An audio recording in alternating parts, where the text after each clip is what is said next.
Lots of reaction to yesterday's programme when we spoke to the man behind the proposed new super dairy planned for Lincolnshire. Indeed, I've just been reading an email here. I listened with interest to your interviews about the dairy on today's lunchtime programme, and as I'm going to be the nearest neighbour to this monster, now this is crucial, OK, this is going to be the nearest house to the dairy. I live less than half a mile directly across a field, and I think there are lots of unanswered questions, Peter, and the dairy company are treating the residents of Nocton and Dunstan with contempt. As was stated in the programme, we the locals have been drip-fed information. We only received a letter from North Kesteven District Council on the morning that the plans were on show in the village hall in February. We were told by the post lady on Monday morning that this Monday evening's meeting had been cancelled. We were not told about the afternoon meeting. As much as I do not like the idea of over 8,000 cows in what can only be described as a factory farm, I realise that this is not an animal welfare issue and therefore will not be considered when the council make the decision. I am, however, very concerned about the noise and smell that this development will create and the danger of contamination to groundwater because of the spreading of manure on the land for miles around. We will all live with a constant smell like rotten eggs and a swarm of flies. We're told that the dairy will operate 24/7, so we'll not get any peace from traffic during the night. Well, we'll be returning to that in just a moment. But first of all, if it goes ahead, of course, just to remind you, there'll be over 8,000 cows producing up to 250,000 litres of milk per day for the East Midlands milk market. And this will be the largest dairy in the country. Well, just let's have a little reminder. Now, this is what Peter Willis... Now, Peter Willis is the director of the Nocton Dairies, had to say to me yesterday lunchtime. I think if you look back years ago, our ancestors used to live in caves and we used to go and hunt. Well, nowadays we live in cities, and the benefit of living in a bigger area, in a more intense system, is that we've got more facilities to offer those cows. Don't cows belong in fields? No, they don't.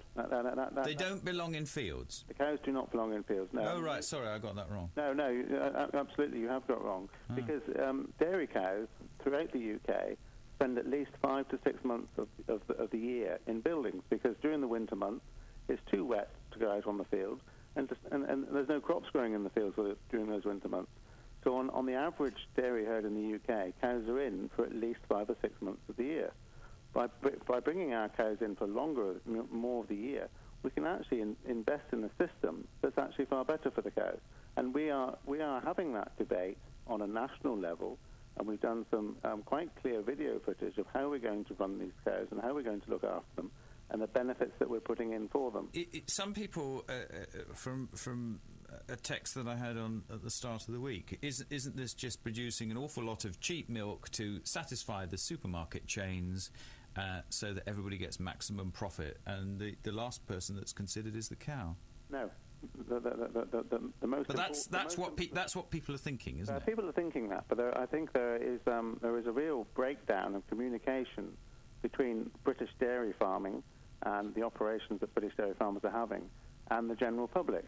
And we are seeing, I think, in recent months, there is more information coming out on the television and it's getting more involved in farming. And I think that the British dairy farmers want to engage more with the public about what's right for the cow, because at the end of the day, we're investing a lot of money in cows. Peter Willis, the director of Nocton Dairies, who are planning the development, talking to me live yesterday lunchtime. Listening to that was Linda Wardale, who's the coordinator of Vegan Links, and she's on the line now. Linda, good afternoon to you. Good afternoon, Peter. What did you make when you heard that? Well, it initially made me chuckle. I thought it was quite amusing that cows shouldn't be in fields. And it led me to look at Parkham Farms, which is one of the other farms that Mr. Wills is involved in. And on their actual website, there is a lovely picture of cows in fields. And actually on the cheese that they produce in one of our leading supermarkets, I had a look, because I'm lactose intolerant, so I don't actually eat cheese. And I looked at some cheese that is produced by Parkham Farms, and there's a gentleman leaning on a fence with cows in a field behind him. And this is actually producing, cows in a field that clearly are promoting their cheese. I don't think he said that the cows never go in fields, but he seemed to imply that that they're happier inside. Of course, the clue is in the title here. You're obviously against animals of any sort being, harnessed up or used. So that is my personal, exactly. So belief and my personal choice in dietary, needs. But I also do believe in freedom of choice, and I don't condemn people who choose to drink milk or eat meat. I'm not totally anti. I just I promote veganism because that is my way of life. But there's no difference between having 8,000 cows under one roof and having 8,000 cows across the country in different fields, is there? You would still not be happy. I wouldn't be happy, no, but that is freedom of choice. But it would also create a lot of other farmers' business, and if those cows are leading a happy life in their natural environment, because they are meant to be in fields. In fact, originally their habitat was woodland. They were woodland creatures going way back. The cloven hooves, they are meant to walk on grass, not live on sand. I mean, when did we last see a cow at the seaside?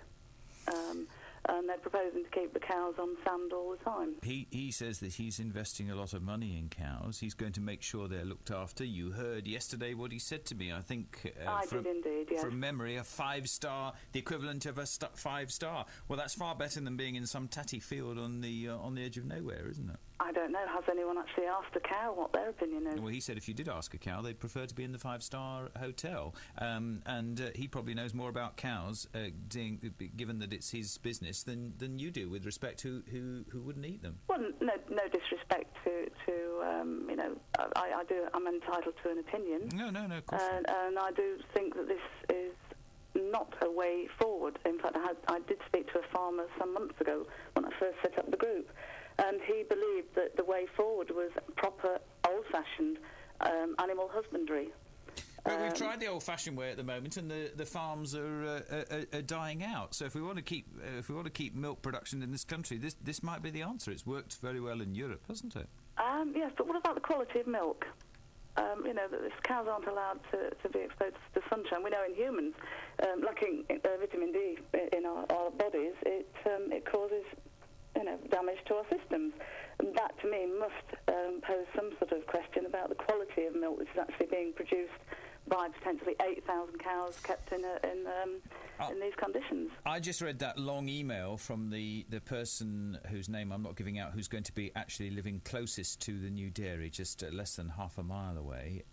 I got shot down in flames by the boss yesterday when I said to him about a factory farm. But she says, as much as I do not like the idea of over 8,000 cows in what can only be described as a factory farm, is that how people see it around the area? They do. They see it as a battery farming for cows, and as battery farming for any other animal is being phased out. How can anyone see it any differently than it being a battery farm for cows? But besides the animal welfare, there are greater issues that are concerning the people of Nocton and surrounding villages, and indeed Lincoln itself. It's the environmental problems, the increased traffic, the movement of livestock, disposal of dead calves, because there is high mortality rate within the dairy industry. There's going to be potential contamination to the air, to the ground, with slurry potentially leaking into the water supplies. This site but everybody is planning all these problems when they haven't actually. I mean, talk about them by all means if they actually happen, but they haven't actually happened, have they? Well, there has been pollution problems linked with other farms that are connected with Mr. Wills. We can't say that because he's not. No. That's true, but there are serious pollution problems. On the actual plans, it does state that they will be pumping water from the aquifers, which are the underground streams, and that will then potentially affect the village, because there is a beck that runs through the village and feeds out onto the fens beyond. And if they start removing water from the underground water supplies, that will affect the fens and then that will affect the crops that are grown out on the farms that are on the fens. OK, well, we'll leave it there. Very good to have you on the programme today, Linda. Thank you very much, Steve, for coming in and speaking up on behalf of Vegan Links. Most grateful to you. Thank you. Bye now. Bye. There we are. We've given that one quite a lot of time. Thanks to Linda, and also to that email there from the person who is going to be living very close by. Anyone else want to comment? Feel free. Contact the